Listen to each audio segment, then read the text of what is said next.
Graças e paz, irmãos. Vamos iniciar aqui o nosso estudo bíblico. Hoje nós temos que fechar aqui este capítulo 5. Faltam aí 3 sessões, sessões 5, 6 e 7, né? E tem que encerrar hoje. Até porque semana que vem eu não estarei aqui também. Vou no congresso, eu e o Voto, vamos no Congresso de São Paulo. Segunda-feira a gente chega, já vou enfrentar aí uma semana de aula lá no seminário, não vou estar aqui. Então tem que encerrar aqui hoje esse capítulo 5 da Confissão de Fé de Westminster. A gente está vendo sobre providência de Deus. E dentro do conceito do que é providência, nós podemos ver que providência é a forma como Deus executa os seus decretos. Decretos foi visto no capítulo 3. Como ele estruturou, como traçou o projeto de toda a nossa história, individual, coletivamente, mundialmente, e que ainda está sendo construída por nós. Nós não sabemos. Nós não sabemos o que pode acontecer daqui a 5 segundos, 10 segundos. Mas Deus já tem toda a história já escrita.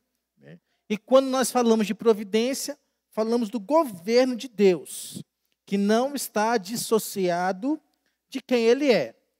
Então, se Deus é bom, como vai ser o governo dele? Bom. Se Ele é justo, o governo dele vai ser justo. Se Ele é amor, é uma das características de Deus, o governo de Deus vai ser amoroso. Por mais que a gente não entenda, mas vai ser, a gente vai ver isso aqui. Então, a sessão de número 5, eu vou ler aqui para vocês o que ela diz.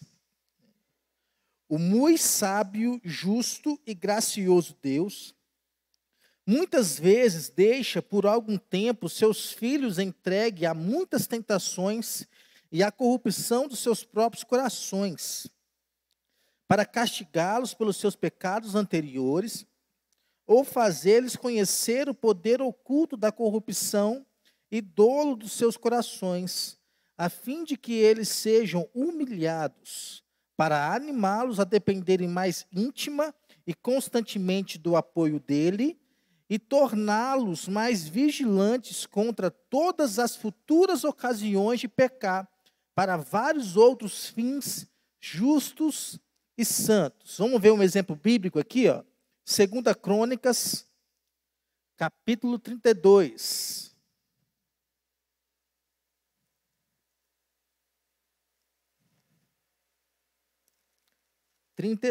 Lá nos versículos 25 e 26.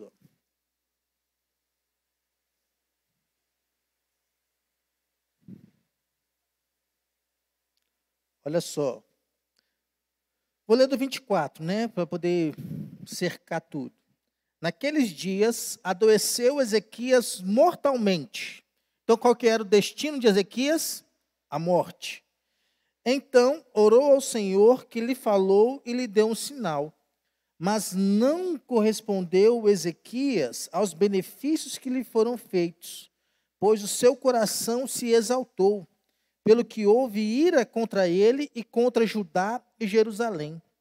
Ezequias, porém, se humilhou por se ter exaltado o seu coração, ele e os habitantes de Jerusalém, e a ira do Senhor não veio com ele nos dias de Ezequias. A gente leu o versículo 31 também aqui, Contudo, quando os embaixadores dos príncipes da Babilônia lhe foram enviados para se informarem do prodígio que se dera naquela terra, Deus o desamparou para prová-lo e fazê-lo conhecer tudo o que lhe estava no seu coração. O destino de Ezequias foi a morte. A ira de Deus veio contra Judá e Jerusalém. Ezequias, porém, se humilhou porque ele ficou nervoso com a notícia de que ele iria morrer. A ira de Deus deixou de vir contra Judá e Jerusalém. Deus mudou? Não. Por quê? Porque ele é imutável. O que mudou aqui? Foi a situação de Ezequias. Ao invés de continuar na sua ira, né, ele se humilhou por conta disso. Se humilhou a quem? A Deus. É por isso que todas as vezes que a Bíblia fala sobre o arrependimento de Deus, não é que Deus mudou a situação, né? Foi que as pessoas que receberam uma orientação de Deus, um mandamento de Deus, elas se colocaram em uma outra posição. Se colocando em uma outra posição, Deus não interviu da forma que ele iria intervir no meio dessas pessoas. E qual que é a preocupação dessa sessão aqui? Ela explica por que um Deus que é muito sábio, justo e gracioso, como está escrito no texto da Confissão de Fé, nos deixa enfrentar o pecado ou o sofrimento. Ou seja, por que é que a gente sofre? Por que a gente passa dificuldade? Os triunfalistas, coaches, aí, entre outras coisas, não pensam nisso aqui não, né? Para eles, né, sofrer não existe na vida cristã. A gente vê aqui que é diferente. Porque se depender de nós, né, a providência de Deus vai se manifestar para nós como? É bênção na nossa vida. Mas muitas vezes ela se manifesta como livramento para nossas vidas. E isso é Deus tratando a vida dos seus filhos. Em tempo de provação, em tempo de correção, quando nós precisamos ser corrigidos, Ele faz. Então a vida cristã não é só bênção e vitória e glória. Não, tem suas dificuldades também. Deus muitas vezes permite que seus filhos enfrentem tentações e corrupção dos próprios corações, com objetivos, propósitos santos e edificantes, em meio ao sofrimento, em meio à tentação. Deus permitiu que Jesus sofresse uma tentação, não vai permitir que a gente sofra uma tentação? Vamos ver mais. Deus, Ele dirige todas as coisas, está tudo na mão dEle. E nós já vimos na sessão número 2, né, que mesmo tudo estando na mão dEle, Ele não fere a nossa liberdade.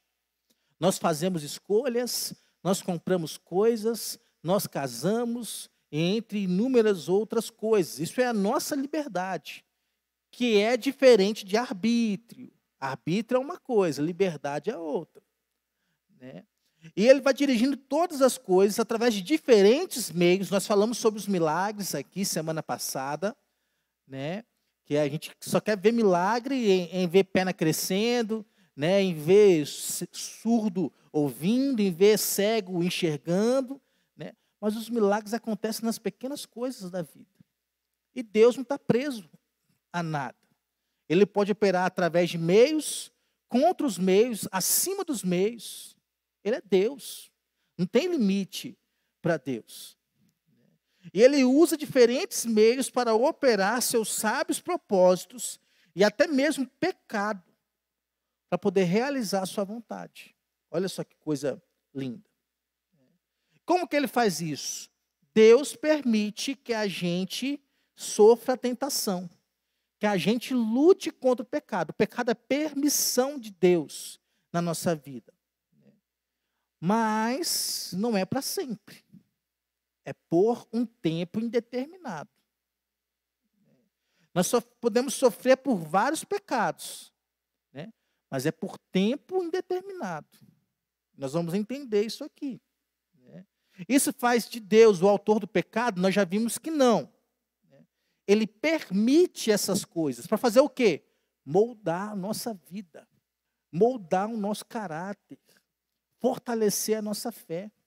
Veja Ezequias quando recebeu aqui a sentença de morte. Ele ficou irado, ficou com raiva.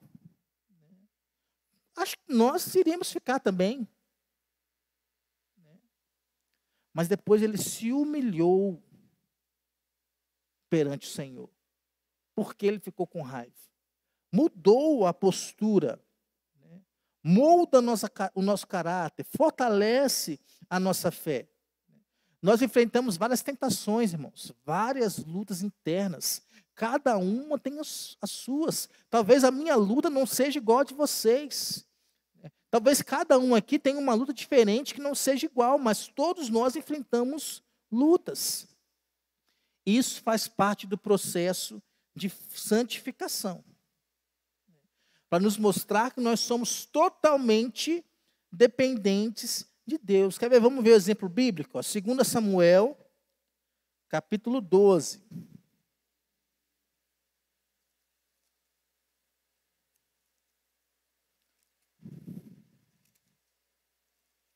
Nós vamos ler todos juntos aí. 2 Samuel, capítulo 12, do versículo 1 ao 14.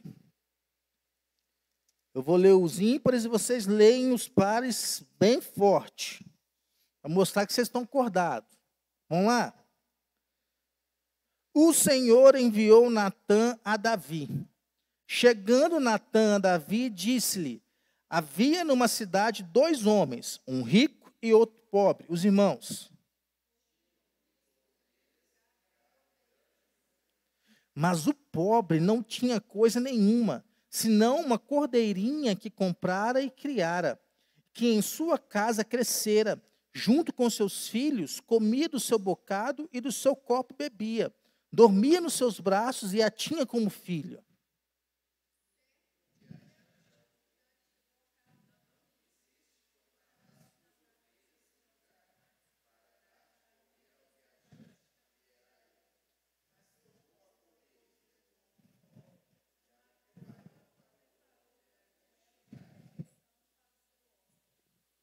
Então, o furor de Davi se acendeu sobremaneira contra aquele homem, e disse a Natã: tão certo como vive o Senhor, o homem que fez isso deve ser morto. 6.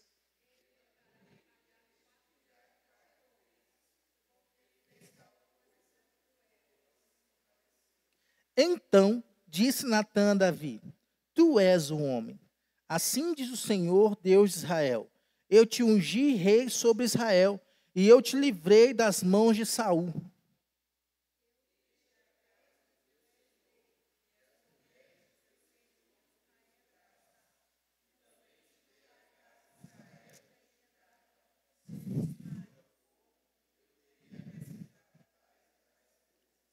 Por que, pois, desprezaste a palavra do Senhor, fazendo o que era mal perante ele?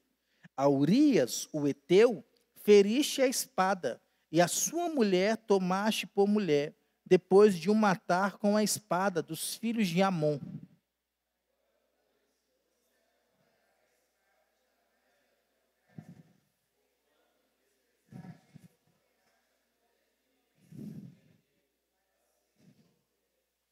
Assim diz o Senhor: eis que da tua própria casa suscitarei o mal sobre ti, e tomarei tuas mulheres à tua própria vista, e as darei a teu próximo, o qual se deleitará com elas em plena luz deste sol.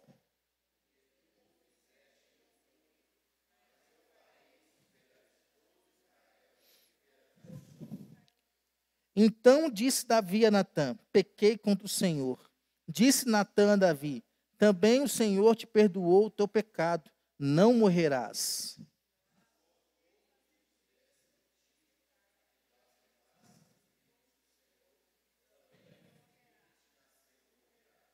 Então Natã foi para a sua casa. Veja, Davi, o homem segundo o coração de Deus, viu lá a Batseba tomando banho lá, né?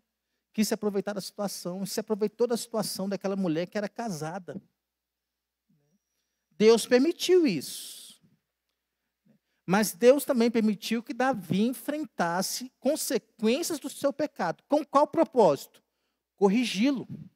Mas além da correção, restaurá-lo. O que diz a Bíblia? Eu corrijo a quem amo. Então depois da correção vem o quê? Vem o amor.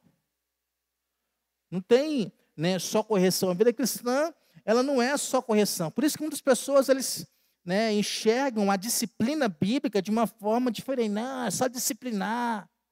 Né, é só corrigir. Errou, tem que tem que sofrer mesmo. Não. Ele tem que ser disciplinado em amor, né? Mas tem que ser acompanhado para poder ser restaurado. Restaurar a comunhão. Aconteceu com Davi. Davi sofreu consequências dos seus pecados. Com seu filho, né? Que depois veio perseguir ele. Com as suas mulheres, que foi entregue aos outros homens. Né? Com o filho que ele iria ter com Batseba, que acabou morrendo. Isso não é regra. Mas mesmo assim o Senhor perdoou a Davi e restaurou a vida de Davi. Jesus, ele predisse que Pedro o negaria. Antes do galo cantar quantas vezes? 3. Mas também garantiu que a sua fé não ia falhar. Que ele seria um instrumento de fortalecimento de fé de outras pessoas. Está lá em Lucas capítulo 22. Nós temos isso. Então o pecado também serve para estes fins. Deus permite que a gente enfrente várias tentações, várias lutas, para que a gente possa confiar ainda mais nele, na sua graça, no seu poder, nos lembrando que ele está no controle de todas as coisas e que usa essas lutas, essas tentações, para fortalecer a nossa fé. Olha o que João Calvino diz aqui, ó. As provações não são sinais da ausência de Deus. Deus está conosco mesmo quando nós passamos por provações, né? Mas da sua obra em nós para moldar-nos à imagem de Cristo. E nesse moldar-nos, Cristo é a imagem perfeita. Nós não. Nós estamos sendo moldados à imagem de Cristo. E nesse processo, que é o processo de santificação, nós caímos várias vezes. Nós somos tentados várias vezes. Nós enfrentamos vários tipos de lutas, né? E aí Deus usa essas provações para nos corrigir e nos humilhar. Como que ele faz isso? Revelando o orgulho do nosso coração. A corrupção que está escondida no nosso coração. Está lá oculta. Deus se faz manifestar. Através da murmuração, né? Através da desobediência, através da rebeldia contra o Senhor. Isso tudo é reflexo do orgulho do nosso próprio coração. Entendeu?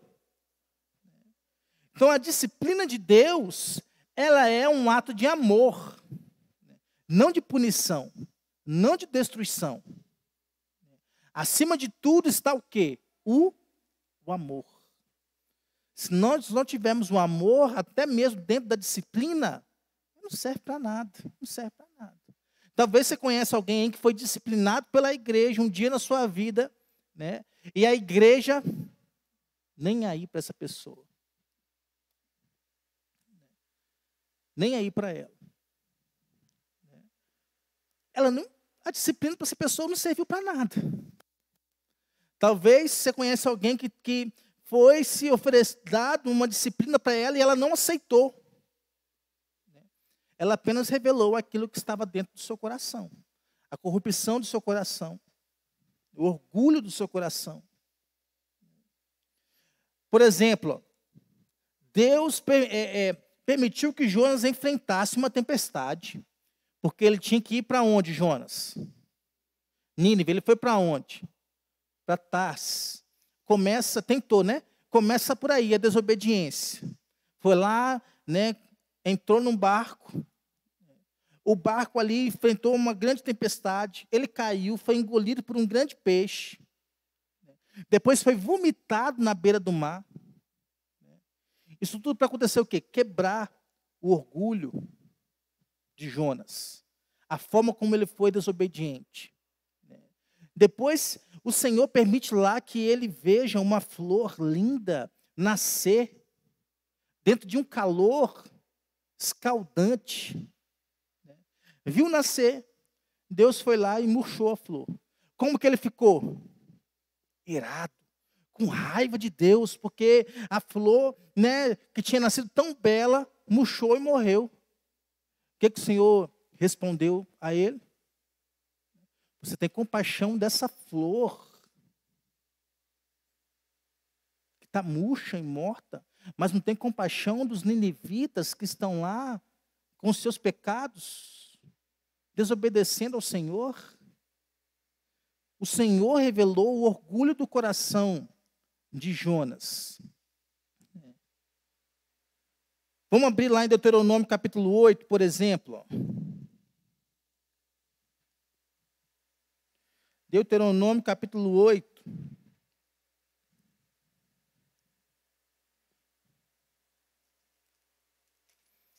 Versículos 2 e 3. Vamos desde o 1. Cuidareis de cumprir todos os mandamentos que hoje vos ordeno, para que vivais e vos multipliqueis, e entreis e possuais a terra que o Senhor prometeu sob juramento a vossos pais. Recordar-te-ás de todo o caminho pelo qual o Senhor teu Deus te guiou no deserto estes 40 anos, para te humilhar, para te provar, para saber o que estava no teu coração, se guardaria ou não os seus mandamentos. Ele te humilhou e te deixou ter fome, te sustentou com maná que tu não conhecias, nem teus pais o conheciam, para te dar a entender que nem só de pão viverá o homem, mas de tudo que procede da boca do Senhor viverá o homem.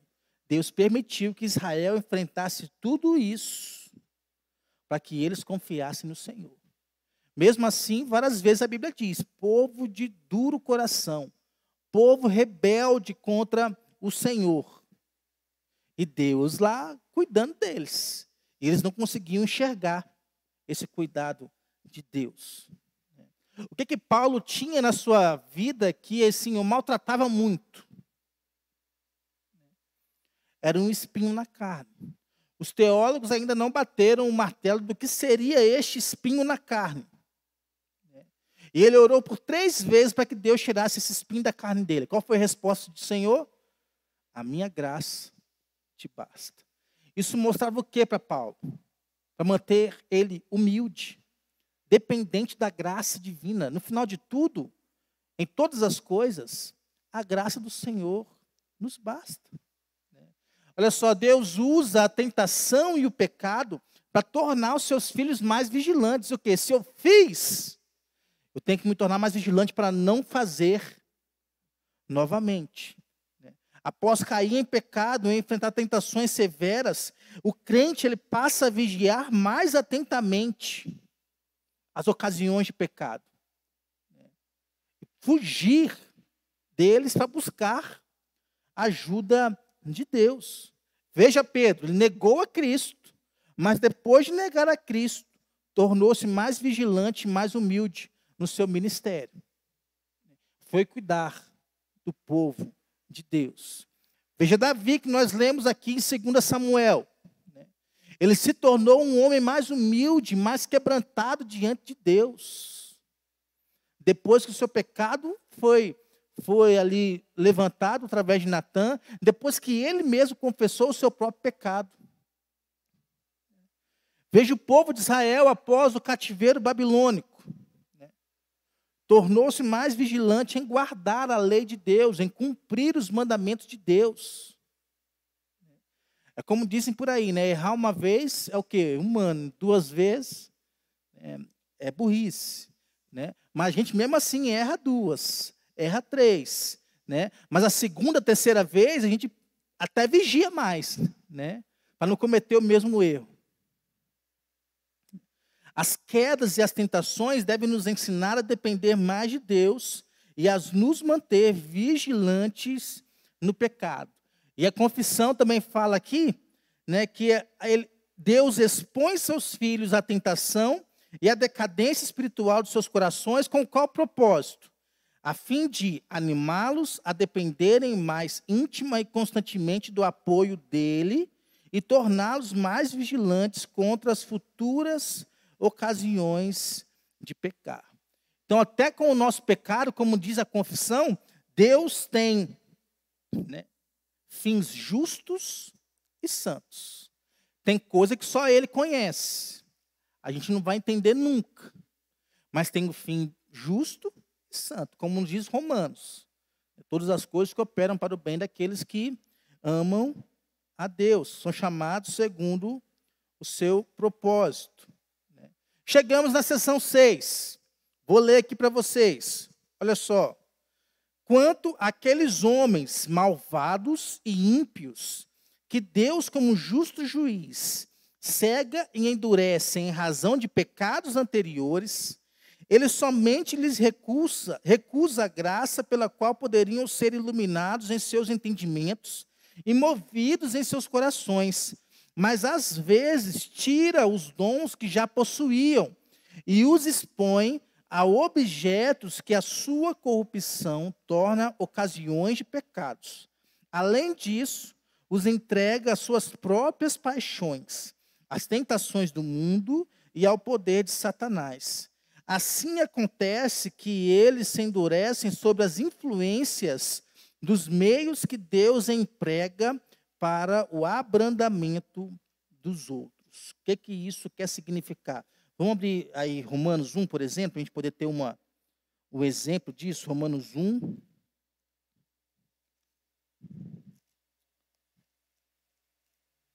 Era a realidade daquele tempo, dos tempos antigos, dos tempos atuais e dos tempos futuros. Olha só. 1, 24 e 25. Por isso, Deus entregou tais homens, esses homens malvados e ímpios, que a confissão aqui fala, pelas concupiscências de seu próprio coração, para desonrarem o seu corpo entre si.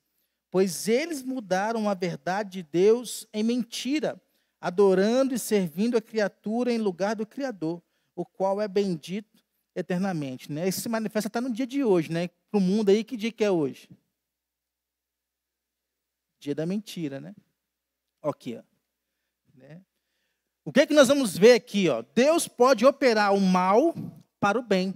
Transforma o mal, como foi lá no caso de José. Né? Transforma o mal para o bem. Né? Mas ele também retém o bem. Até opera o contrário. O bem, ele transforma em mal. Né? É triste isso, mas é real. A mensagem bíblica. O que é que Deus faz? Deus endurece os ímpios porque ele é justo juiz. Ele fez isso com Faraó. Ele faz isso conosco. Mas ele também transforma um coração duro em um coração de carne. O nosso mundo está cheio disso. Ó. Homens malvados e ímpios.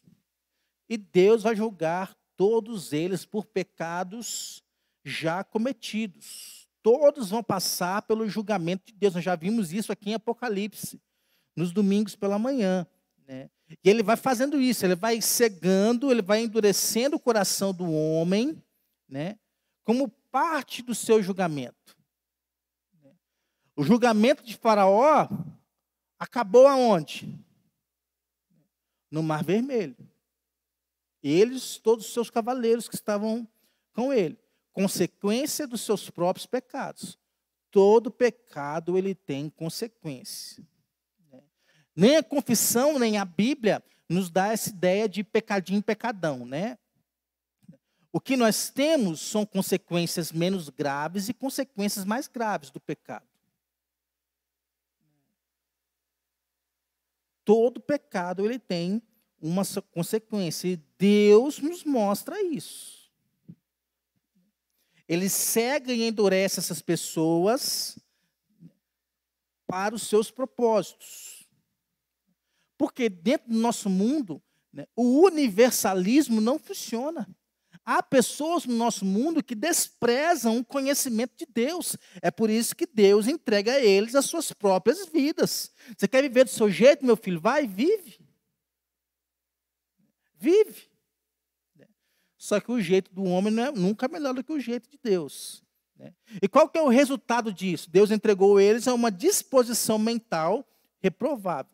As ações dos homens são reprováveis. São ações caídas. São ações pervertidas. A perversão que há no nosso mundo é Deus deixando o homem viver por conta dele mesmo. E Deus deixa de ser justo por causa disso? De forma alguma. Deus é justo em todos os seus caminhos. Ele endurece o coração dos ímpios fazendo resposta à maldade deles, à rebeldia deles, né? Porque o endurecimento do coração é um ato do juízo divino, que vai chegar. Deus está só mostrando, ó, um dia você vai passar pelo julgamento, porque rejeitou a verdade e quis viver da sua própria forma, né? Isso serve para ímpios, isso serve para pessoas que um dia estiveram na igreja e agora não estão mais. Todas as pessoas vão passar por esse julgamento, por essa persistência no pecado.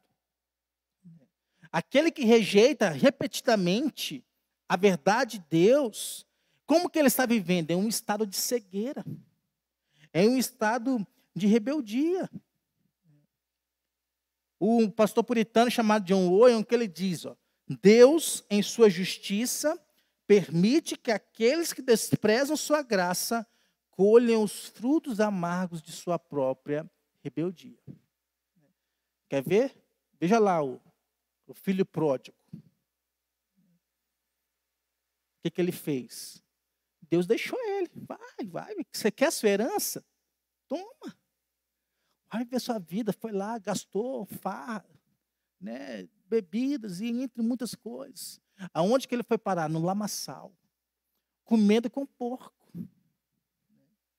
E é aí que está a grande bondade do cristianismo. Pode haver restauração para esses que estão vivendo como filho pródigo? Pode. O filho pródigo voltou para casa e encontrou o pai, que na parábola simboliza o Senhor, de braços abertos, para poder restaurar a sua vida. Mas ele não deixou de colher os frutos amargos da sua própria rebeldia. Deus endureceu o coração de Faraó como julgamento obstinado. Deixa o meu povo ir. Não deixo. Deus enviou as 10 pragas. Deus matou o primogênito das nações. Aí o povo saiu. Mesmo assim, ele foi atrás, para poder levá-lo de volta, né? Israel, a mesma coisa. Deus cegou, endureceu o coração de Israel, porque eles estavam rejeitando os profetas que foram ali enviados por Deus, para trazer a mensagem de arrependimento dos seus pecados. Líderes judeus da época aqui do Novo Testamento, da época aqui de quando o livro de Romanos foi escrito, né, estavam entregues à cegueira porque rejeitavam o Messias. A gente vê lá em Oséias que o meu povo perece por falta de conhecimento. Isso era culpa de quem? Dos líderes, que estavam cegos, rejeitando a própria palavra, a própria lei de Deus. O que acontece? Deus vai lá, retira a graça, retira os dons previamente concedidos. Retira. É simples. Ele não deixa, apenas deixa de conceder graça, mas aquilo que ele tem também é tirado. Também é tirado. Porque ele quer viver segundo a sua própria vontade. Há pessoas aí com vários dons desperdiçados. Eu conheço pessoas da área musical, né, que eram pessoas influentes na área musical da igreja, né, se desviaram, não conseguem mais cumprir da mesma forma que se fazia, que Deus foi retirando seus dons. Não é Ele que dá? Quem disse que Ele não pode tirar? Deus pode tirar até, e Ele faz isso. Todos os domingos, Deus faz isso. Sabia disso? Ele tira a compreensão espiritual, né, e a sensibilidade à verdade da influência do Espírito Santo. Quando a gente prega aqui, toda pessoa que está pregando aqui a palavra de Deus de forma fiel, o que é que ela é? Boca de Deus. A gente entra vazio e sai vazio. Isso acontece por quê? Porque a compreensão espiritual da nossa vida foi tirada. Porque a gente está vivendo de qualquer jeito, a gente não está vivendo para o Senhor, né? Aí é por isso que isso já, o pastor falou lá, foi contra mim, foi contra fulano, foi contra ciclano. Porque a pessoa não consegue compreender espiritualmente. Ela não consegue ser influenciada pelo Espírito Santo de Deus. E aí passa o domingo, a palavra de Deus é pregada e ela não lembra nem o texto que foi lido. Não lembra de nada. Não tem compreensão espiritual. Está lá. Quem está pregando, está falando, ela está aqui. Estou sentado, né? Vou levantar, deu uma sede, menino. Vou no banheiro, vou beber água. 2, 3 vezes. Né? A gente está aqui em cima, a gente vê. A gente vê o que acontece no meio da igreja. Falta de compreensão espiritual. Não se prepara de forma adequada, como a nossa confissão de fé nos diz, que tem que haver um preparo para poder se cultuar ao Senhor. No domingo. Para não perder a comunhão com Deus. As pessoas chegam aqui de qualquer forma, saem de qualquer forma. Porque não compreendem o que está sendo falado. Não se sensibilizam com a verdade da palavra de Deus. O Senhor nos deu, né, como diz aqui o texto bíblico, né? O Senhor nos deu coração para entender, olhos para ver, ouvidos para ouvir. Mas isso tudo é tirado. Tirado. A gente não entende, a gente não vê e a gente não consegue ouvir. Porque a gente está preocupado com inúmeras outras coisas, menos em ouvir a gloriosa palavra de Deus. Então o que é que Deus faz? Deus retém. Deus retém a sua graça. Porque o coração está endurecido. Se está endurecido, não vai dar valor à palavra de Deus. Deus tira os dons que já possuíam. Veja as parábolas de Jesus, nos falam isso. Por exemplo, aqui, ó, Mateus, capítulo 13.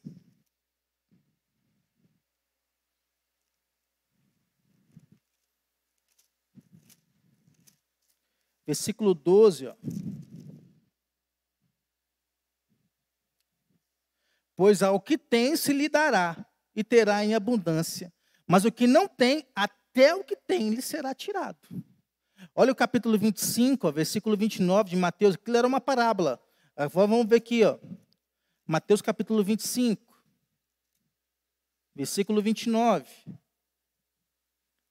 Porque a todo o que tem se lhe dará e terá em abundância, mas o que não tem, até o que tem se lhe será tirado. Por que a Bíblia fala mais de uma vez? É ênfase. Para a gente ficar esperto, para a gente ficar mais vigilante. Então Deus entrega os pecadores às suas próprias paixões. Tem gente que ama mais o celular do que a Deus, mais a rede social do que a Deus, mais inúmeras outras coisas do que a Deus. Então estão entregues às tentações do mundo, ao poder de Satanás. É assim que elas vivem. Né? Por exemplo, na Bíblia, né, quem foi que teve o espírito retirado dele? Saul. Como consequência, o que ele entrou? Em um estado de angústia, de opressão espiritual. Deus não tirou somente o seu espírito, tirou todo o seu reino, todo o seu reinado.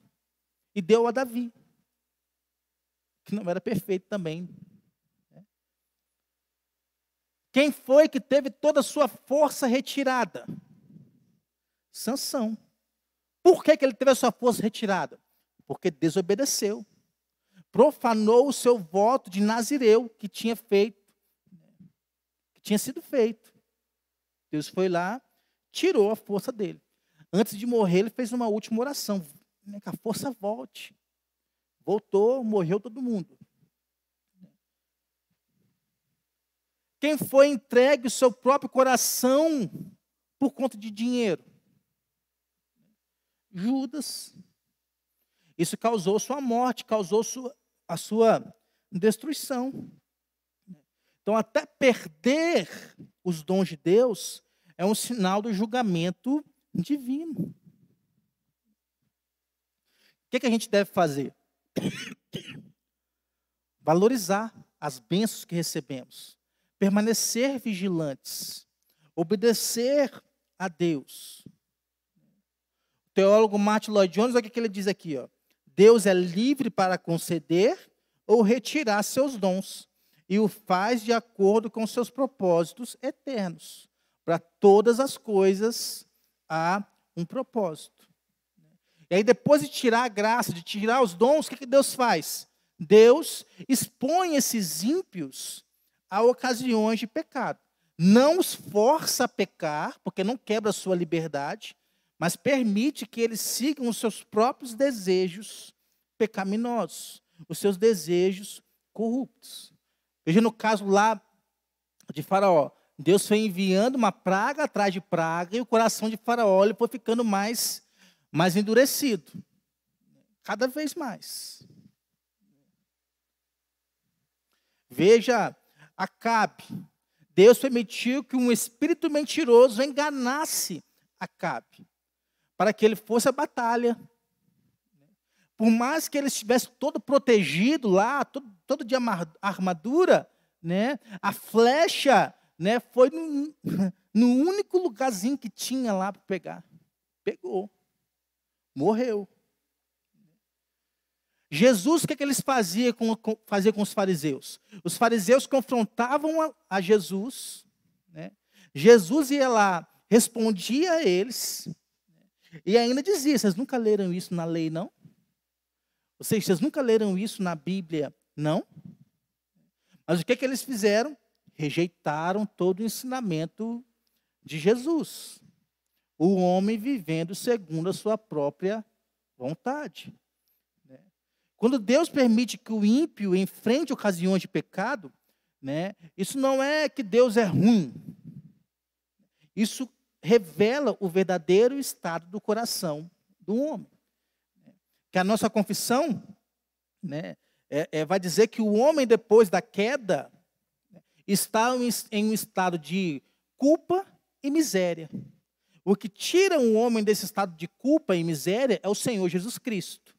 Aí ele passa a estar debaixo de um estado de graça.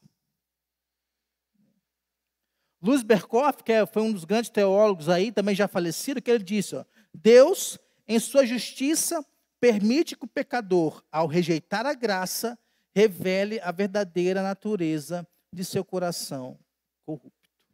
Então os homens fazem o que fazem porque o coração deles o inclina a isso. Deus, em seu juízo, pode permitir que o ímpio caia sob o poder de Satanás como consequência de sua rebelião. E isso é um sinal do justo julgamento de Deus. É sinal, não é o julgamento. É sinal do julgamento. John MacArthur, ele diz o seguinte, ó, Deus permite que aqueles que rejeitam a verdade sejam entregues a Satanás para que suas obras malignas sejam plenamente reveladas. É aquilo que Romanos capítulo 1 está falando. O que é que nós, como crentes, devemos fazer? Como crentes, isso nos deve levar a um temor reverente de Deus. Não é medo. É um temor reverente. Valorizar essa graça que está sobre nós. Buscar continuamente uma vida de santidade com Deus. Por mais que a gente erre, por mais que a gente peque, a saída para nós através do arrependimento, através da fé, para que a gente possa continuar a caminhada cristã. Chegamos à sessão 7 aqui, é a última, né? Já vamos encerrar, só tem aqui três slides, se não me engano. O que diz lá na sessão de número 7? Olha. Como a providência de Deus se estende em geral a todos os crentes, também de um modo muito especial, ele cuida da igreja e tudo dispõe a bem dela. Vamos abrir o texto bíblico de Amós, aí por exemplo.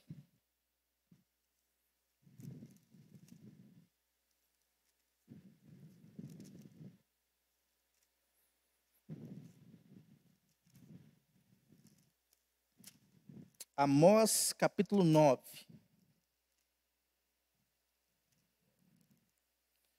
Versículos 8 e 9, olha só. Eis que os olhos do Senhor Deus estão contra este reino pecador, e eu o destruirei de sobre a face da terra, mas não destruirei de todo a casa de Jacó, diz o Senhor. Porque eis que darei ordens e sacudirei a casa de Israel entre todas as nações, assim como se sacode trigo no crivo, sem que caia na terra um só grão. Né? Quando fala aqui, né, casa de Jacó, casa de Israel, nós sabemos, né, que Jacó teve seu nome mudado para Israel. Né? Então Deus vai cuidando de todas as coisas. É a graça comum de Deus. Chove para o pobre, chove para o rico. Faz sol para o pobre, faz sol para o rico. Tem dinheiro disponível para o pobre, tem dinheiro disponível para o rico. Tem belezas e belezas disponíveis para o pobre e para o rico, para o preto e para o branco, para o azul e para o vermelho, e por aí vai. Né? Só que ao encerrar este assunto aqui da providência de Deus, nós somos relembrados, né, disso. A providência de Deus, o cuidado de Deus, o governo de Deus se estende a todas as criaturas. E muitas vezes nós ficamos com raiva. Por quê? Nós vemos indivíduos indignos. Indignos para nós são pessoas, né, não crentes. A gente vê eles sendo abençoados, prosperando, comprando carro, comprando casa, e isso e aquilo. E às vezes indivíduos que nós podemos chamar de dignos, né, os crentes que estão ali batalhando sua vida, não são tão abençoados como essas pessoas. A gente fica indignado com isso. Só que a gente não entende que Deus, Ele está cuidando de cada coisa que acontece neste mundo. Tá bom, você não tem tantas bênçãos como o rico tem. O rico que não é crente. Só que se ele morrer agora, o que acontece com ele? O destino dele é o inferno. Se você que é crente morre agora, o que acontece com você? O seu destino é o céu, é a eternidade. Adianta riqueza? Adianta carro? Adianta casa? Adianta dinheiro? Adianta isso? Adianta aquilo? Não adianta. Deus cuida, olha só, de um modo muito especial. De quem? Da igreja. Com qual propósito? Para o bem dela. Mas, pastor, eu estou sendo, né, disciplinado por Deus. Mesmo assim, Ele está cuidando, né, sacudindo, como diz o texto aqui, né, o trigo na peneira. Está fazendo isso, apenas separando a palha do trigo. Só que muitas vezes a gente não consegue entender, por conta da nossa mente preocupada com inúmeras outras coisas. Essa sessão 7, de um modo especial, ela fala do plano redentivo. Há um plano de salvação para a igreja. O que importa? Ser rico, abençoadíssimo aos olhos do mundo, ou ser salvo? O que importa ser aprovado aos olhos humanos e reprovado aos olhos de Deus? Não adianta nada. E quando eu dou esse exemplo aqui do rico, é só para dar um exemplo, tá, irmãos? O rico ele pode ser salvo também. Né? Não tem problema nenhum a pessoa rica, né, encontrar-se com o Senhor. Né? Então nós precisamos entender não apenas o fato de que todas as coisas cooperam, né? Ou que cooperam porque Deus está no controle, mas que tudo isso é para o bem daqueles que amam a Deus, são chamados segundo o seu gracioso propósito. Estou sofrendo? Estou sofrendo. Tem um propósito. Estou sendo tentado em determinada área da minha vida? Estou sendo tentado. Tem um propósito. Eu ganhava tanto, vivia uma realidade tal, e agora estou vivendo uma realidade menor. Tudo tem o propósito. E este propósito é como está escrito lá em Efésios, de fazer convergir em Jesus Cristo todas as coisas. Tudo que está acontecendo na nossa vida, no mundo, na nossa história, né? Convergir em Jesus Cristo. Olha essa palavra aqui, de um modo especial. Deus cuida da sua igreja para o bem dela. Olha só como que Deus cuida da gente. Não é da mesma forma que cuida do ímpio. Nós temos que entender isso para ser mais dependentes, mais confiantes em Deus. Amém? Alguém tem alguma pergunta, alguma colocação para fazer? Vamos orar. Senhor, nós te louvamos, bendizemos o nome do Senhor, agradecemos por esse dia, pela vida. Nós te louvamos por esse estudo aqui, onde nós aprendemos um pouco mais, encerramos esse capítulo da providência, Deus. Louvado seja o teu nome. Que o Senhor nos ajude a confiar mais no Senhor, a estar mais em tuas mãos, depender mais do Senhor, ter a nossa fé mais fortalecida nas pequenas e nas grandes coisas, Pai. Em nome de Jesus, que o Senhor possa abençoar a tua igreja, ao qual o Senhor cuida de uma forma muito especial. Louvamos o teu nome pela vida da Conceição, que vai passar por esse processo amanhã, em nome de Jesus. Que, meu Pai, o que aconteça como resultado deste processo, seja para a glória do Senhor. E nós oramos que seja também para o bem dela e da sua família, Deus. Em nome de Jesus, abençoe o seu filho, que está dentro de uma caminhada com a igreja. Nós louvamos o nome do Senhor por isso. Que a graça do Senhor venha se manifestar poderosamente na vida dele também. Em nome de Jesus nós oramos agradecidos e pedimos um descanso abençoado. Amém.